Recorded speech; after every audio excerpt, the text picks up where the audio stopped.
Історична довідка. Початок 30-х років організовано початкову школу. Першою вчителькою була кухарська Ірена, полька. Викладання та спілкування проводилось польською мовою.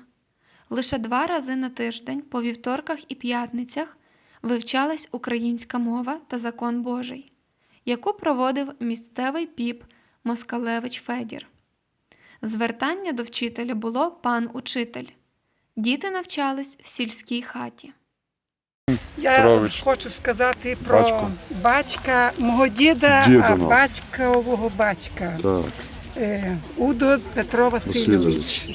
З 1883 року і помер в 39-му році, у 50-му.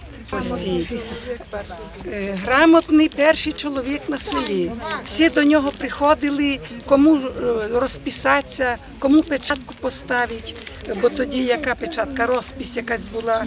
От, і він був перший грамотний чоловік на селі. Кінчив 2 класи церковної. Єдиним грамотним на все село був Трохимчук Іван Федорович, який закінчив 7 класів у містечку Березне і витратив на науку 2 пари волів, бо навчання було платним.